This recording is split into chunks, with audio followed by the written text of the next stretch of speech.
लेकिन एक बात समझ में नहीं आ रही, एक छोटा सा बच्चा ये सब क्यों करेगा? कि ऐसा तो नहीं कि कोई इसे मोहरा बनाकर ये सब कर रहा हो। सर उस बुलेट के बारे में भी अब तक हमें कुछ पता नहीं चला। और एक बात, ये फहीम और शमीमा पर सिर्फ हमला हुआ था।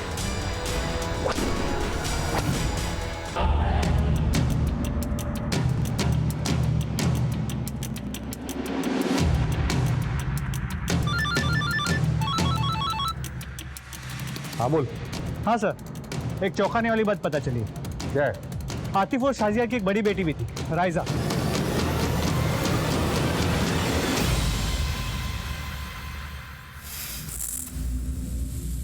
जी साहब। कहाँ है वो? उसका इंतकाल हो गया साहब। कैसे? मैं बताऊं? उसकी भी शादी 14 साल की उम्र में की थी। वो प्रेग्नेंट थी और उसी में उसकी मौत हो गई। शर्म आनी चाहिए तुम लोगों को। किससे शादी की थी उसकी? फहीम कुल्फी वाले से साहब।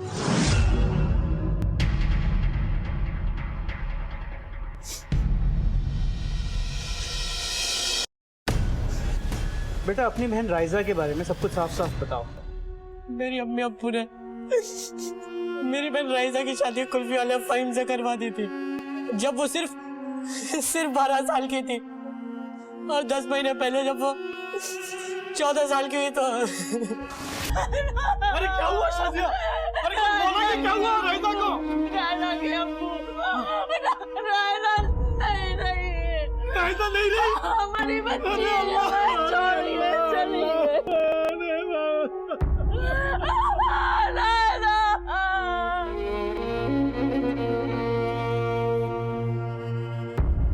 राइजा को क्या हुआ? अल्लाह को प्यारी होगी। वो तुमसे बहुत छोटी थी। मेरे लिए नहीं थी। अरे इतना मार लगा है, यहाँ क्यों लेके आए हैं? और मेरा हाथ भी टूटा है, सर में भी चोट लगा है, फिर भी ले आए इधर। अरे हॉस्पिटल में रखते। साहब चुप, हमको यहाँ क्यों लेके आए? चुप। अरे नाबालिग लड़की के साथ शादी, उसे प्रेग्नेंट किया, उसे मार डाल। तेरी ये हालत नहीं होती ना, हड्डी पसली कर देता मैं। साहब इसमें हमारी क्या गलती है? अब सरकार हम गरीबों की मदद नहीं करेगी, हॉस्पिटल में इलाज नहीं करवाएगी, तो हम क्या करेंगे? अरे 12 साल की लड़की के साथ शादी तू करेगा, प्रेग्नेंट तू करेगा, और इलाज सरकार करेगी? एक बार ठीक हो जा, फिर तेरी धुलाई में सरकारी खर्चे से करवाता हूँ। साहब बात तो सुनिए हमारी। अजय सुनिए ना।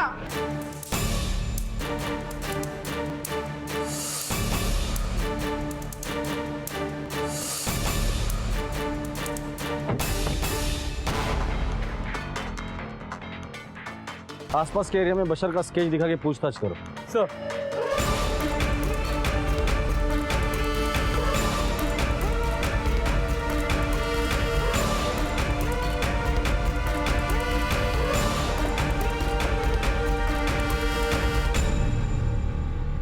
सर, बशर के पोस्टर को आसपास के सभी थानों में और सभी एरियाज में सर्कुलेट किया, लेकिन कहीं से भी कोई लीड नहीं मिली। शादाब पर जब हमला हुआ था तब बशर के तीनों दोस्त जावेद, निसार और शाहिद ये कोचिंग क्लास में थे। शिंदे, मुझे लगता है कि कोचिंग क्लास के टीचर से हमें बात करनी चाहिए, कोई ना कोई लीड तो जरूर मिल जाएगी। अब नहीं बात मानो। एक प्लीज।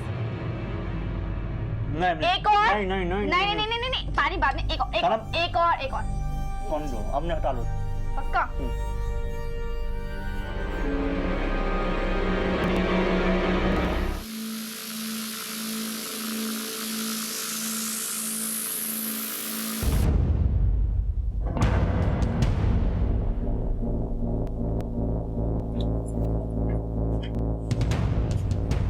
Sana, ji sir. कुछ बात करनी थी तुमसे। जी। 10, 11 और 13 अगस्त की रात को फहीम, शमीमा और शादाब पर हमला हुआ, जिसमें से शादाब की मौत हो गई। क्या उस रात जावेद, निसार और शाहिद तुम्हारे कोचिंग क्लास में पढ़ रहे थे? जी सर, तीनों बहुत अच्छे स्टूडेंट हैं, कोई क्लास मिस नहीं करती। तुम्हारी ये कोचिंग क्लास हमेशा लेट तक चलती है क्या? नहीं सर, बट एग्जाम आने वाले हैं तो मैं लेट तक क्लासेस देती हूँ ताकि बच्चों के एग्जाम अच्छे जा सके। तुम्हें लगता है ये बच्चे ऐसा कुछ कर सकते हैं? नहीं सर, वो बच्चे तो बहुत मासूम हैं, तो सपने में भी किसी का बुरा करने का नहीं सोच सकते। तुम्हारे घर में और कौन कौन है? अबू जान और भाई जान। और कोई? जी नहीं, अबू जान ग्लास फैक्ट्री में काम करते हैं और मैं और भाईजान घर रहते हैं। भाई कहाँ है तुम्हारा? अंदर है। बोलो। भाईजान। भाईजान बाहर।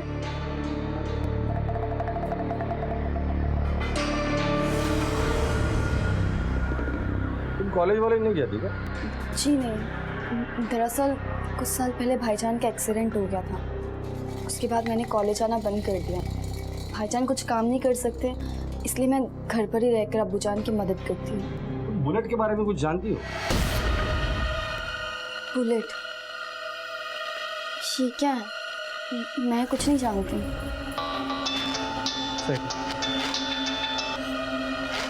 हेलो, क्या? ठीक है सर, डंपिंग यार्ड के पास एक सर कटी लाश मिली। चलो।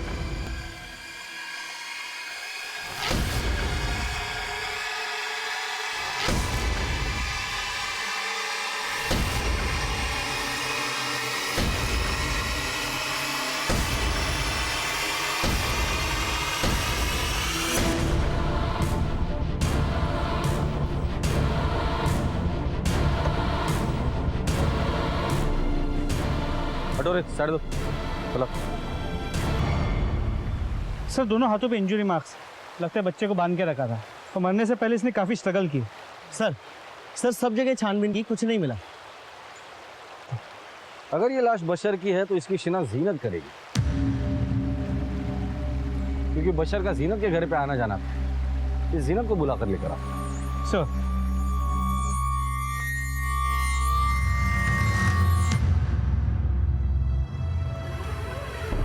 जीनत, जब एक बच्चे की लाश मिले जिसका सिर नहीं है और हमें शक है कि वो लाश बशर की है, क्या बशर के बॉडी पर कोई ऐसा निशान था जिसे देखकर आप बता सकती है कि लाश बशर की है या नहीं? साहब मैं कोशिश कर सकती हूँ, क्या मैं इसका हाथ देख सकती हूँ? जी।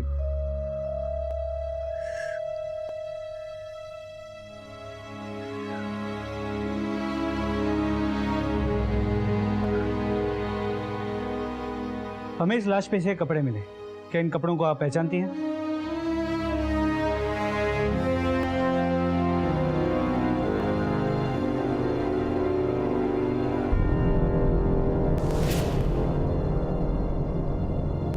अरे बशर बेटा, आजा।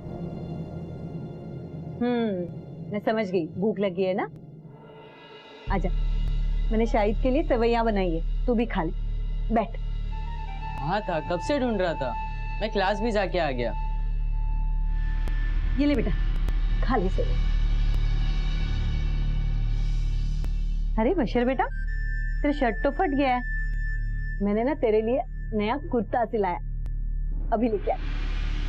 बहुत मस्त है, तुझे बहुत अच्छा लगेगा। ये देख, अच्छा है ना?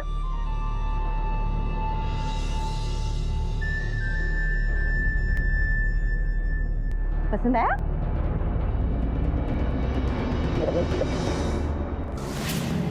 कुछ दिन पहले ही मैंने ये कुर्ता खुद बशर के लिए सिलाया था। मेरी आपसे एक गुजारिश है, ये बात आप शाहिद को मत बताइएगा, सर उसे बहुत दुख होगा। मैं नहीं चाहती कि उसे कोई सदमा लगे। माफ कीजिए जीनत जी, पर मैं ऐसा नहीं कर सकता। बशर शाहिद के सबसे करीब था। इस सिलसिले में शाहिद से भी मुझे पूछताछ करनी ही पड़ेगी।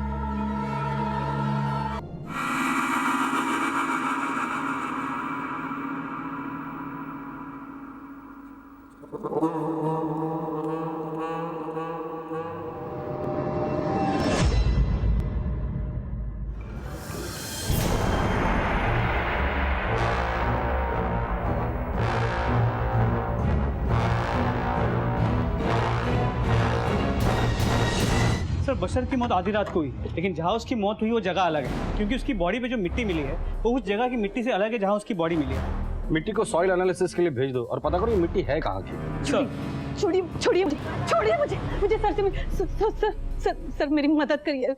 मेरा शाहिद का कुछ पता नहीं चल रहा है सर, पता नहीं वो कहाँ चला गया। खुदा के लिए मेरे शाहिद को ढूंढिए सर। कब से गायब है वो? करीबन कल शाम से 4-5 बजे से। कल शाम से वो गायब है और आज आप कंप्लेंट लिखाने आई है।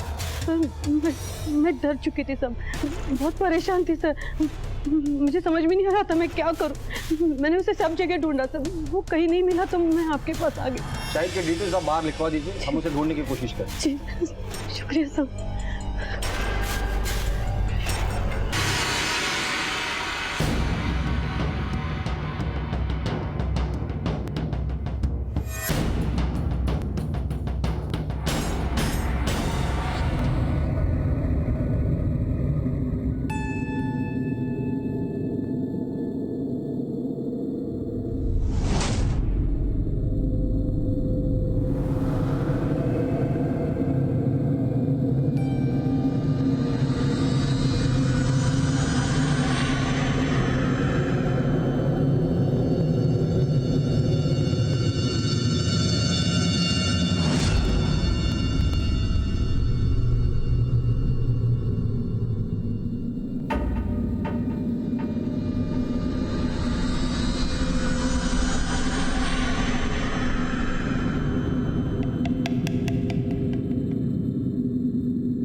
बोलो अच्छे से तलाशी लो घर की। सब कुछ नहीं है, क्या ढूंढ रहे हो आप लोग? मैडम यहाँ पे कुछ नहीं है। सर ये देखिए शाहिद की किताब में क्या मिला। मेरी प्यारी सना, मैं तुमसे बहुत प्यार करता हूँ। मैं जब भी तुम्हें देखता हूँ पता नहीं कहाँ खो जाता हूँ। मैं तुम्हारे लिए कुछ भी कर सकता हूँ। तुम्हारी खुशी में ही मेरी खुशी है। देखना एक दिन मैं तुम्हें अपना बना कर ही रहूंगा। तुम्हारा शाहिद। क्या है ये सब? शायद ऐसा नहीं कर सकता साहब, वो ये सब ऐसे प्यार व्यार सब नहीं कर सकता साहब। मैं बोल रही हूँ ना, उसके साथ किसी ने मजाक किया होगा साहब, उसके किताब में ये सब लिखकर। मैं माँ हूँ साहब उसकी, मुझे पता है ना, वो ये सब नहीं कर सकता साहब। ये देखिए कागज मिले।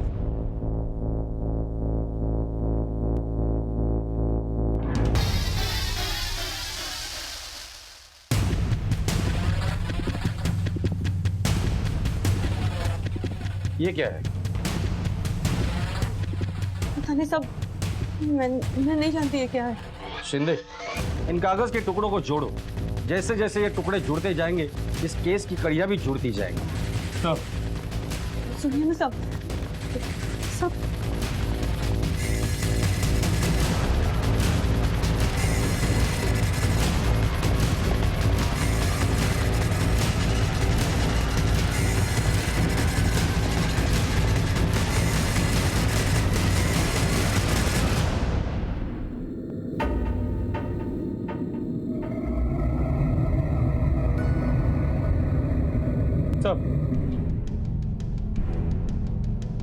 सर ये वो कागज के टुकड़े जो शाहिद के घर से मिले।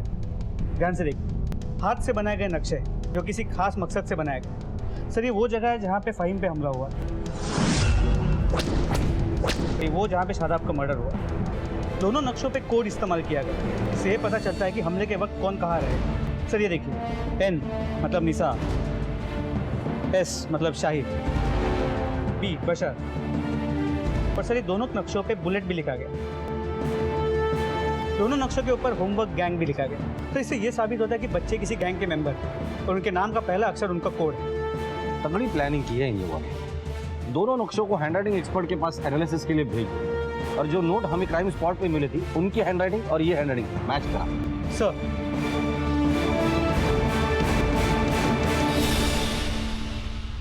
ये क्या है?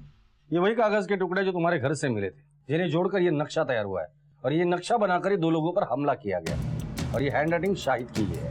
अब क्या बोलना है आपको? सब आप ऐसे कैसे मेरे शाहिद पे इल्जाम लगा सकते हैं? जीनत, अभी तक तो तुमने हमें कुछ बताया ही नहीं कि ऐसा तो नहीं कि तुम्हें सब कुछ पता था और शाहिद को बचाने के लिए तुम हमसे झूठ बोल रही हो। नहीं साहब, खुदा की कसम, इस बारे में मुझे कोई मालूमात नहीं है साहब।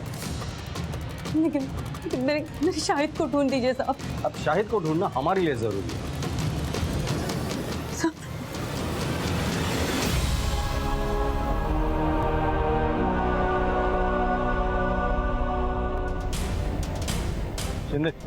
जीनत के कॉल रिकॉर्ड निकालो और नजर रखो उस पर। बशर के बॉडी पे जो मिट्टी मिली थी उसके सॉइल एनालिसिस रिपोर्ट का क्या हुआ? तो लैब में टेस्ट जारी, उम्मीद है रिपोर्ट जल्दी आ जाएगी। ठीक है, अब जल्द से जल्द हमें जावेद और निसार तक पहुंचना है।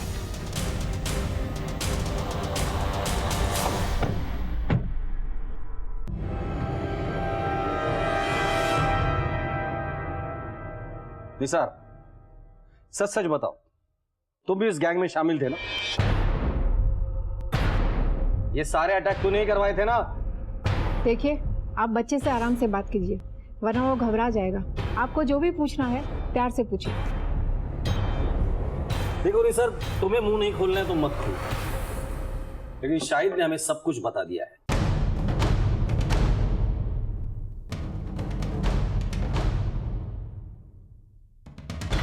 अगर तुम अपना मुंह खोलोगे तो हो सकता है कि हम तुम्हारी मदद करें। सर मैं अकेला नहीं था, मेरे साथ जावेद भी था। जावेद? हाँ, हमारा एक गैंग था, होमवर्क गैंग। बुलेट कौन है? मैंने पूछा बुलेट कौन है? वो बुलेट। सना को ले आओ।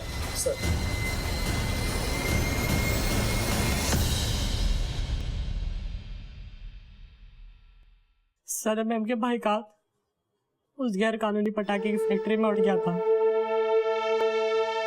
तभी से उन्होंने ठान लिया था कि जो भी बड़े लोग हैं, जो भी उल्टे सीधे काम करते हैं, उनसे वो बदला लेकर रहेंगी। वो तो ये सोचती है कि जैसे वो अपने भाई को इस लाचारी की जिंदगी से नहीं बचा पाई, ऐसा वो किसी और दूसरे बच्चे के साथ नहीं होने देंगी। सर 1 साल पहले मैंने उन्हें अपनी बहन रईजा के बारे में बताया। सर उन्हें बहुत दुख हुआ था। क्या हुआ निसार, कुछ प्रॉब्लम है क्या? मैं काफी दिनों से देख रही हूँ तुम्हारा पढ़ाई पे ध्यान नहीं है। अगर कोई प्रॉब्लम है तो मुझे बताओ, मैं सॉल्व कर दूंगी। सना मैम, मेरी अम्मी अब्बू ने मेरी बहन रायसा की शादी उस कुल्फी वाले से कर दी थी जब वो सिर्फ 12 साल की थी, और 14 साल की उम्र में वो बच्चा पैदा करते करते मर गई। और अब वो लोग मेरी बहन सानी की शादी भी करवाना चाहते हैं। जावेद के अब्बू शादाब की अच्छी जोड़ी रहेगी हमारी, तुम्हारा सारा कर्ज माफ, बस निकाह हो जाने। ये क्या बकवास है, और वो ऐसा कैसे कर सकते हैं? हमें उन्हें रोकना ही होगा। हम उन्हें नहीं रोक सकते क्योंकि जावेद के अब्बू बहुत जालिम है। इसके बाप को तो सबक सिखाना ही होगा। और इस बारे में सना मैम ने हेडमिस्ट्रेस से बात भी की थी। तो सना मैम को लगता था कि वो पढ़ी लिखी है, शायद हमारी कुछ मदद कर पाएगी। वो हमारी टीचर है ना, इसीलिए हम उनसे मदद मांगने गए थे। ये मसला मैडम, निसार की बहन को आपकी मदद की जरूरत है। अगर आपने हेल्प नहीं की तो उसका भी वही हाल होगा जो रायसा का हुआ। तो इसमें मैं क्या कर सकती हूँ? इस सब से मेरा कोई मतलब नहीं है, और मैंने किसी की जिम्मेदारियाँ नहीं ली है। देखो, आई एम वेरी बिजी, तुम लोग जाओ यहाँ से। पर मैम मेरी बात तो सुनिए। I said get out. Nisar, तुम टेंशन मत लो, तुम्हारी बहन को कुछ भी नहीं होगा, मैं वादा करती हूँ। आपने हमसे झूठ क्यों बोला? यस सर, आई एक्सेप्ट कि मैंने आपसे झूठ बोला था, लेकिन हकीकत तो ये है कि मेरा इन सब से क्या लेना देना है। तो तुम्हारे होमवर्क गैंग का पहला निशाना फहीम कुल्फी वाला बना, बराबर? हाँ सर, हाँ, हमारी गैंग का पहला निशाना फहीम कुल्फी वाला बना।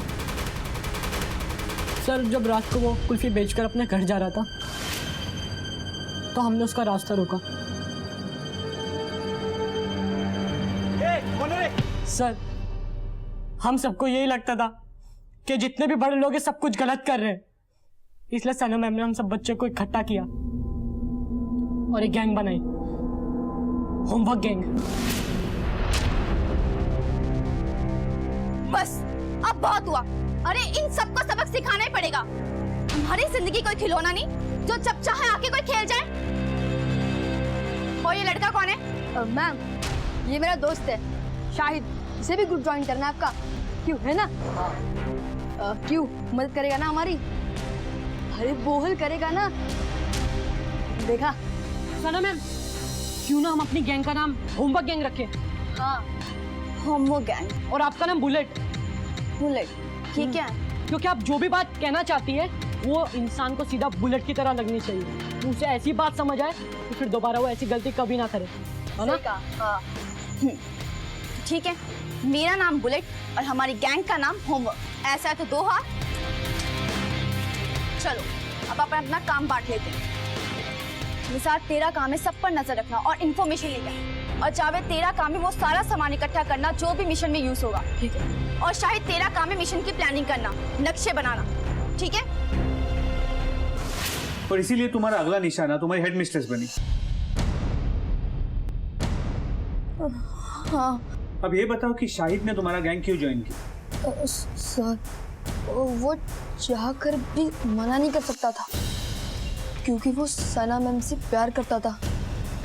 उन्हें इम्प्रेस करने के लिए वो कुछ भी कर सकता था। और तुम्हारी वजह क्या थी गैंग ज्वाइन करने? मैं अपने बाप से नफरत करता था। गलत बुढ़ी लेके आया, कमाल कर क्या? कहीं ना कहीं मुझे अपना गुस्सा निकालना ही था, इसीलिए सोचा कि इसी बहाने लोगों को सही रास्ते पे ले आऊंगा। आपकी बेटी सना कहाँ है? वो बाजार गई है साहब, लेकिन अभी अब तक तो उसे आ जाना चाहिए था। आई क्यों नहीं अब तक? अल्लाह करे सब खैरियत से हो। अगर आपकी बेटी अब तक घर नहीं आई तो आपने उसे फोन करके पूछा नहीं कि अब तक वो कहाँ है? किया था साहब, और उसका फोन बंद आ रहा है। जैसे वो आए हमें इन्फॉर्म करो। ये ऐसा तो नहीं कि सना इसलिए भाग गई है क्योंकि उसे पता चल गया था कि हम लोग उससे पहुंचने वाले हैं। तो सना के घर के आसपास पूछताछ की, सभी का कहना है कि वो सीधी सारी और अच्छी लड़की है, सब उसे पसंद करते थे। लेकिन बच्चों की बात माने तो सना ही बुलेट थी, उसने गैंग ही बच्चों के लिए शुरू की। तो फिर बशर को किसने मारा? पहले तो सिर्फ बड़े लोगों पर हमले होते थे, अब बच्चे भी टारगेट होने लगे। शिंदे, इस सना के मोबाइल की आखिरी लोकेशन क्या थी ये पता? जी सर। हेलो, ठीक है सर। बशर की बॉडी पे जो सॉइल सैंपल्स मिले थे उसकी एनालिसिस रिपोर्ट आ गई। उमटी अक्सा गांव की।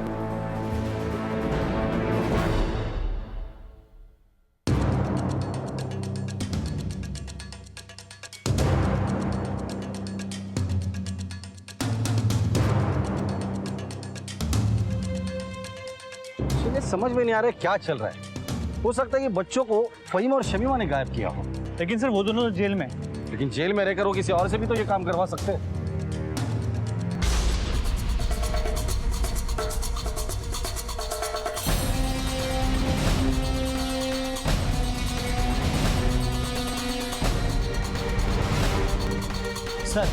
सर सना की लास्ट लोकेशन पता चल गई, मलाड क्लिक के पास।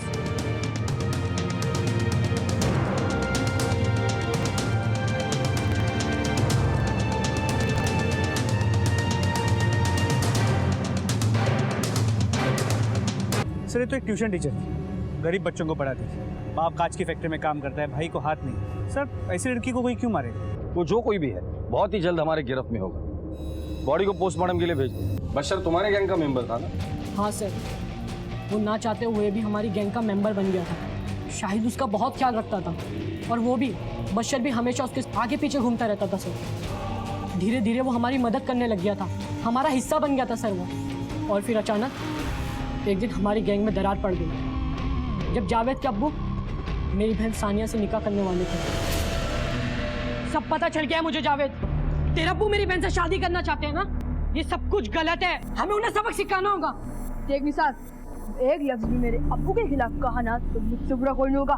देख जावेद, सना मैम ने क्या कहा था? हमारी गैंग का उसूल ये है, अगर कोई बड़ा गलती करता है तो उसे सजा जरूर मिलनी चाहिए। और जो मेरी बहन के साथ हो रहा है ना, सब गलत है। लेकिन मैं अपने अब्बू के साथ कुछ गलत होने नहीं दूंगा। क्या है, पागलों की तरह लड़ रहे हो?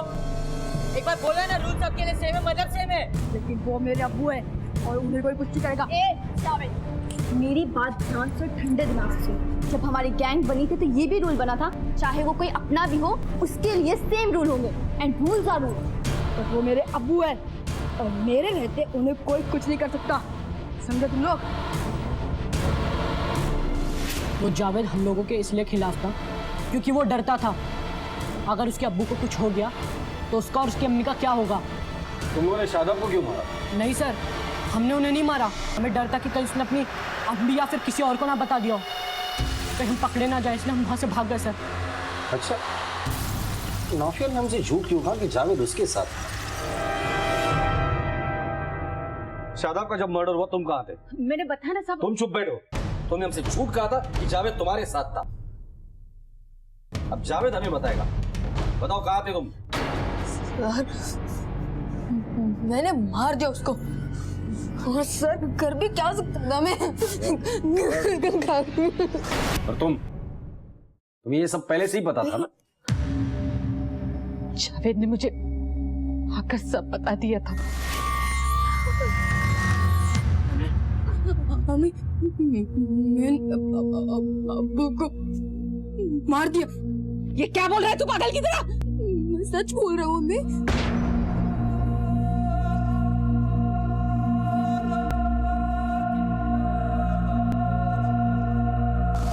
लेकिन मैं एक माँ हूँ, अपने सामने अपने बच्चे को जेल में जाते हुए नहीं देख सकती थी। शाहिद कहाँ है और सना और बशर को क्यों मारा? सर, मुझे नहीं पता वो कहाँ है। मुझे सच में नहीं पता वो कहाँ है। तुम्हारी बेटी ने बच्चों को इकट्ठा करके गैंग तैयार किया, लोगों को मारा पीटा, यहाँ तक कि मर्डर भी किया। मुझे ख्याल और गुमान में अंदाजा नहीं है कि सना भी ऐसा कर सकती है। हाँ, आपको कोई गलत फहमी है साहब। अब आप यकीन मानिए साहब, सना ऐसा कर ही नहीं सकती है। शादाब का मर्डर केस तो सॉल्व हो गया, लेकिन अभी बहुत काम बाकी है। जावेद और निसार को नहीं पता कि शाहिद कहाँ है। उन्हें तो ये भी नहीं पता कि बशर और सना को किसने मारा। जावेद को शादाब मर्डर केस में अरेस्ट करो और जुवेनाइल कस्टडी में भेज दो, और वो नाफिया उसे भी अरेस्ट करो। पुलिस इन्वेस्टिगेशन में उसने रुकावट डाली। सर, सना की पोस्टमार्टम रिपोर्ट, इसके मुताबिक उसका मर्डर एक लोहे की धारदार हथियार के साथ किया गया है। मौत का कारण है एक्सेसिव ब्लीडिंग और शॉक। बशर का मर्डर गला काट के किया गया है, तो सना को धारदार हथियार से मारा गया है। ये दोनों मर्डर्स बहुत ही बेरहमी से किए गए हैं। हो ना हो, इन दोनों मर्डर्स के बीच कोई ना कोई तो कनेक्शन जरूर है। बस हमें ये पता लगाना है कि वो कनेक्शन क्या है। सर, हमें यह भी नहीं पता कि शाहिद कहाँ है, किस हाल में। हो सकता है इन दोनों मर्डर्स में शाहिद का हाथ। ऐसा भी हो सकता है। मुझे तो लगता है कि इस केस की इन्वेस्टिगेशन हमें दूसरे एंगल से करनी चाहिए।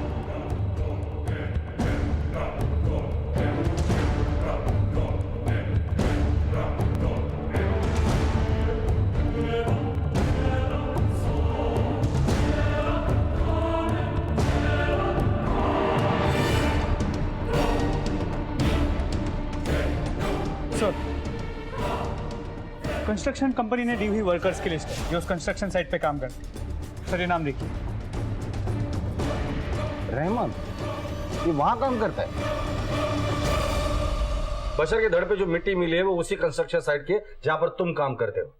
इसका मतलब बशर का मर्डर तुम्हारे कंस्ट्रक्शन साइट पे हुआ है। साहब, मैं तो कांच की फैक्ट्री में काम करता हूँ। मेरा बेटा वहाँ काम किया करता है। लेकिन अटेंडेंस रजिस्टर पे तुम्हारा साइन। साहब, वो मेरे बेटे का एक हाथ नहीं है ना, इसलिए उसकी जगह मैं दस्तखत किया करता था। साहब, हम गरीब लोग हैं। अब इस महंगाई के ज़माने में अगर मिलजुल कर सब लोग काम नहीं करेंगे तो घर का खर्च कैसे चलेगा। इसीलिए हबीब ने दोबारा काम करना शुरू किया। लेकिन हमने ये बात सना को छुपा कर रखी थी, क्योंकि अगर उसको ये बात पता चल जाती तो वो अपने भाई को काम नहीं करने देती। इसीलिए हबीब सना से छुप छुपा कर काम करने के लिए जाया करता था। तुम्हारे बेटे का तो एक हाथ नहीं है, तो कंस्ट्रक्शन साइट पे वो क्या काम करता था? वहाँ उसके ही हिसाब का काम दिया जाता था साहब। हबीब तो अपाइज था, कंस्ट्रक्शन साइट पे वो क्या काम करता था? सर, सच बताऊं तो बड़ा दुख होता था उसे काम करता हुआ देखकर। उसके पिताजी आए थे हमारे पास कि बच्चे को काम पे रख लो, अपाहिज है लेकिन काम करना चाहता है, पैसे सबको चाहिए, तो हल्का फुल्का काम हम उससे ले लेते थे। हबीब? हाँ साहब, हम कुछ दिन पहले देखा था हबीब को, एक ही हाथ से जमीन में खड्डा खोद रहा था।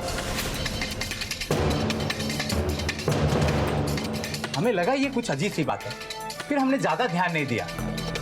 हमें लगा कि शायद वो ये दिखाना चाहता है कि हम किसी से कम नहीं। कहाँ खोद रहा था गड्ढा? सर, वो पेड़ के पास।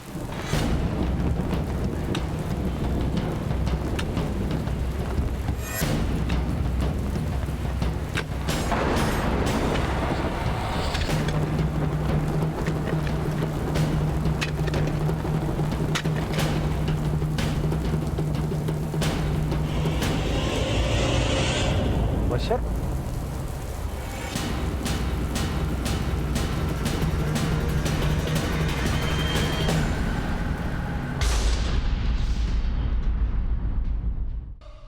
हबीब से मिलना है। वो तो घर पर नहीं था। कहाँ गया? क्या पता कहीं गया होगा इधर उधर। उसका नंबर दीजिए। नंबर लो।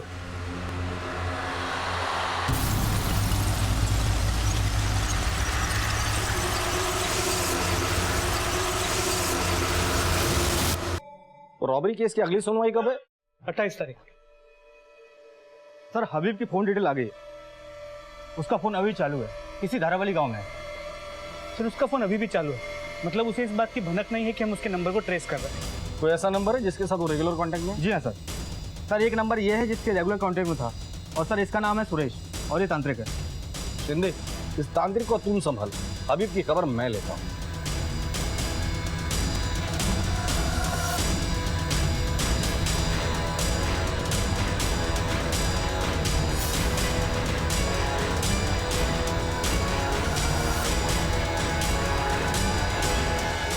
ओम ओम ह्रीं ह्रीं ठम ठम दक्षिणे कालके नमः स्वाहा। ओम क्रीं क्रीं क्रीं ओम ओम ह्रीं ह्रीं ठम ठम दक्षिणे कालके नमः स्वाहा। ओम क्रीं क्रीं। क्या नाटक लगा रखा है? मैं मंत्रों का जाप करके सिद्धि प्राप्त कर रहा हूं। बकवास बंद करो। हबीब का है? मैं किसी हबीब को नहीं जानता। देखो इतना तो हमें पक्का पता है तुम हबीब से मिलते थे। बताओ हबीब कहाँ है?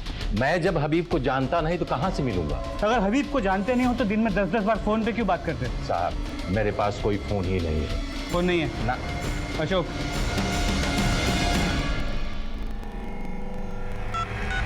ओम क्रीं क्रीं ओम ओम ह्रीं ह्रीं ठम ठम दक्षिणे कालके नमः स्वाहा। बकवास बंद करो।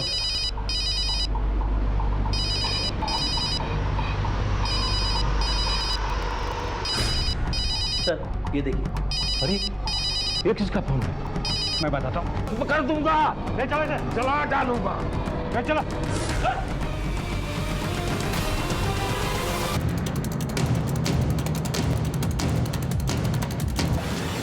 मैंने कुछ नहीं किया साहब। हमें अंदाजा नहीं था इस कांड के पीछे तू होगा। ले चलो इसे।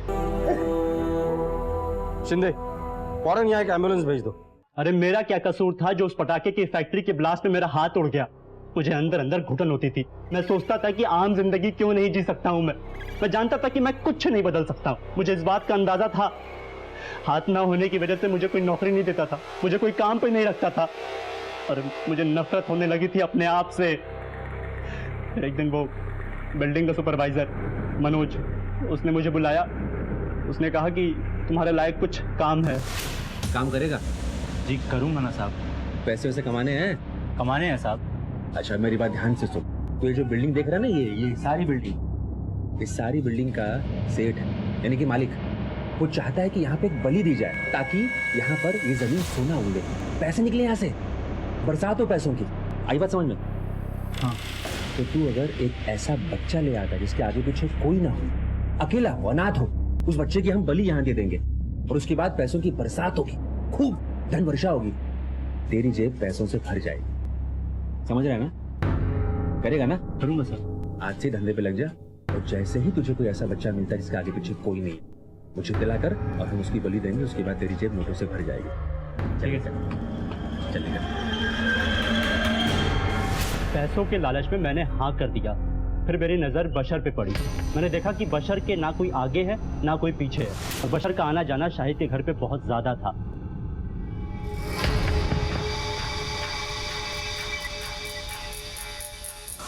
मुझे ये भी पता चला कि शाहिद मेरी बहन को बहुत चाहता है, उसका दीवाना है, उसको प्यार करता है। जिस दिन मैं बहुत बड़ा आदमी बन जाऊंगा ना, उस दिन ये क्वीन और ये पूरी दुनिया दोनों ना मेरी मुट्ठी में होगी। फिर मेरे दिमाग में ये ख्याल आया कि क्यों ना कुछ प्लान बनाया जाए, क्योंकि मुझे पता था कि मेरी बहनी बुलेट है। बशर बहुत घबराया हुआ है और पुलिस भी इसके पीछे पड़ी है, और पुलिस को भी इस पे शक है, और अगर ये पकड़ा गया ना तो हम में से कोई नहीं बचेगा। ये सब बर्बाद हो जाएगा। अब तुम ही बताओ बशर का क्या करें? मैंने कहा ना टेंशन लेने की जरूरत नहीं है, मैं देखूंगी मुझे क्या करना है। सब इसकी लापरवाही की वजह से हुआ है। शायद तुम इतनी बड़ी गलती कैसे कर सकते हो? मैंने मना किया था ना इसको गैंग में मत लो, फिर भी तुमने लिया। अब देखना पुलिस को जब पता चलेगा तो हम सब फंसेंगे। शाहिद सना को बहुत चाहता था, और जब ये बात मुझे पता चली तो मैंने सोचा क्यों ना शाहिद को सही समय पर इस्तेमाल किया जाए। उसने मुझसे कहा कि उसे पता है कि सनाई बुलेट है, और वो हमारी मदद करना चाहता है। देख भाई शाहिद, मैं जानता हूँ कि तू सना को बहुत चाहता है, तेरी आंखों में दिखता है वो, लेकिन सना तुझे नहीं चाहती है। हाँ, मेरे पास एक तरीका है, अगर तू मेरे बताए रास्ते पे चलेगा तो सब कुछ तेरे हाथ में हो जाएगा। सना भी तुझसे मोहब्बत करेगी, बोल करेगा? उसने मुझे बताया कि उसे प्लान के लिए बशर की ज़रूरत है और मैंने बशर को उसके साथ जाने के लिए मना लिया। तो घबरा मत, मुझ पर यकीन है ना? तो जिस तरह मुझ पर यकीन है, इन पे भी कर। हम दोनों का मकसद एक ही है, जा इनके साथ। मुझे नहीं पता था कि हबीब बशर की बलि चढ़ा देगा तांत्रिक के हाथों।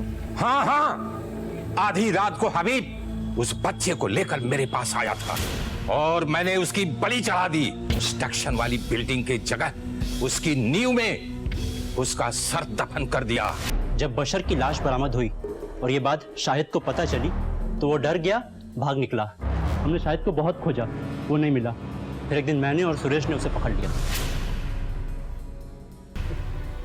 कितने अफसोस की बात है, तुम्हारी बहन ने जिस वजह से गैंग शुरू की थी उसकी पहली वजह तुम थे, क्योंकि उसे लगा कि तुम्हारे साथ नाइंसाफी हुई, किसी और के साथ नाइंसाफी ना हो, इसलिए उसने बच्चों का साथ दिया था और तुमने उसे ही मार डाला। क्यों मारा अपनी बहन को? नहीं साहब, मैंने नहीं मारा साहब। साहब मेरा यकीन करिए साहब, मैंने नहीं मारा है सना को। तू ऐसे नहीं निकले जादव, इसे अच्छे से पूछताछ कर। ये हबीब मुंह नहीं खोल रहा है। हबीब को इतना तोड़ा, उसका एक ही कहना है कि सना के मर्डर के बारे में वो कुछ नहीं जानता। कंस्ट्रक्शन साइट के ओनर और सुपरवाइजर भी कस्टडी में है। उनका भी यही कहना है कि सना के मर्डर के बारे में उन्हें कुछ नहीं पता। अगर किसी को कुछ नहीं पता तो फिर सना को मारा किसने? सर, ये सना मर्डर केस तो कुछ आगे बढ़ ही नहीं रहा। शिंदे, सना के पोस्टमार्टम रिपोर्ट में साफ लिखा है कि सना का मर्डर किसी धारदार हथियार से किया गया था, जिसको 2 ब्लेड्स थे। 2 ब्लेड्स? ऐसा कौन सा हथियार हो सकता है? ये तो मैं भी सोच रहा हूँ कि 2 ब्लेड्स।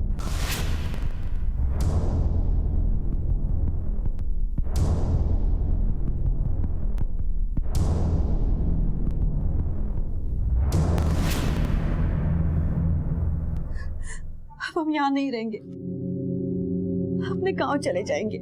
संभाल के बेटा, संभाल के। अम्मी आराम। या अल्लाह, ये सब क्या हो रहा है? अपने बच्चे का भविष्य बनाने हम यहाँ आए थे और इस जगह ने तो हमें बर्बाद ही कर दिया।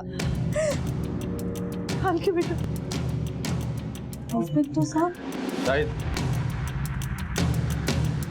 तुमने और तुम्हारे दोस्तों ने जो किया वो गलत था। बशर के मर्डर केस में तुम भी इन्वॉल्व, इसलिए जुवेनाइल कस्टडी लेकर जाने के लिए हम लोग आए हैं। अशोक, अम्मी, अम्मी, अम्मी बचाओ, अम्मी, अम्मी, अम्मी बचाओ। कुछ बातें तुमसे भी पूछनी है, ले चलो इसे। लेकिन सुनिए तो साहब। हाँ हाँ, मैंने ही जान ली थी सना की, मार दिया था उसे। मैंने मेरे बच्चे के, शाहिद के गद्दे के नीचे से वो उल्टे सीधे लव लेटर्स देखे थे।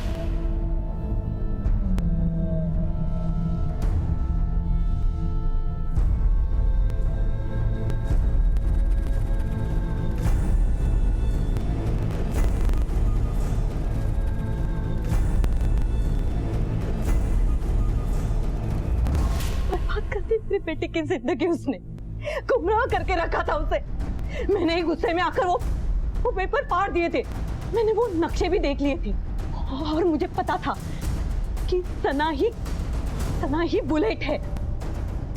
फिर मैंने उसे खाड़ी के पास बुलाया था मिलने के लिए।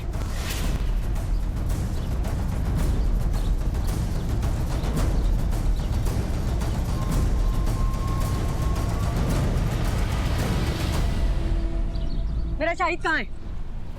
मुझे नहीं पता वो कहाँ है। तुझे नहीं पता? मुझे पता है कि तूने ही मेरे बेटे को इन झंझटों में फंसाया है। बता मेरा शाहिद कहाँ है? मेरा यकीन मानिए, मुझे नहीं पता। देख, मुझे सब पता है और मैं उसकी माँ हूँ और मुझे जानने का पूरा हक है कि मेरा बेटा कहाँ है और किस हाल में है। मुझे बता मेरा बेटा कहाँ है? मुझे कैसे पता होगा आपका बेटा कहाँ है? देख, वो कहीं नहीं मिल रहा है। मैं टीचर हूँ, मैं उनको पढ़ाती हूँ, ये नहीं देखती कि वो कहाँ है। मुझे पता है ना, तू टीचर है और क्या सिखाती है उसको। मुझे मुझे नहीं पता आपका बेटा कहाँ है। नहीं पता, मैंने उसे मार दिया। मारना ही चाहिए था उसे, मैं मारना नहीं चाहती थी उसे, लेकिन वो मर गई मेरे हाथों से। मेरे बेटे की जिंदगी बर्बाद की। साहब, मैं मेरे बच्चे को पढ़ाना चाहती थी, बड़ा आदमी बनाना चाहती थी, लेकिन उसने हमारी जिंदगी बर्बाद की। उसे मरना ही चाहिए था, मरना ही चाहिए था उसे, मरना ही चाहिए था। ज़ीनत, अपराधियों को सजा देना कानून का काम है। माना कि तुमने ये सब अपने बेटे की खुशी और उसके उज्जवल भविष्य के लिए किया, लेकिन जब तुम्हें वो लेटर्स और नक्शे मिले थे तब तुम्हें पुलिस के पास आना चाहिए, पर तुमने ऐसा नहीं किया। तुम्हारी इसी गलती की वजह से तुम्हारा और तुम्हारे बेटे का भविष्य बर्बाद हो गया। तुम्हारा बेटा कुछ सालों के बाद जुवेनाइल कस्टडी से छूट जाएगा, लेकिन तुम जिंदगी भर जेल में सड़ोगी।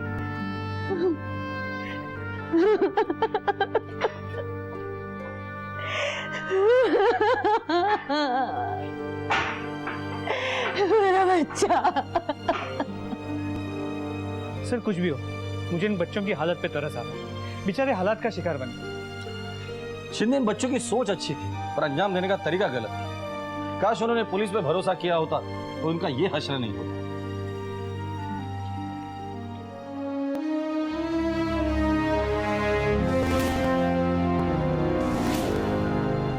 माफ कर दो अम्मी, अगली बार आपको शिकायत का बिल्कुल मौका नहीं दूंगा।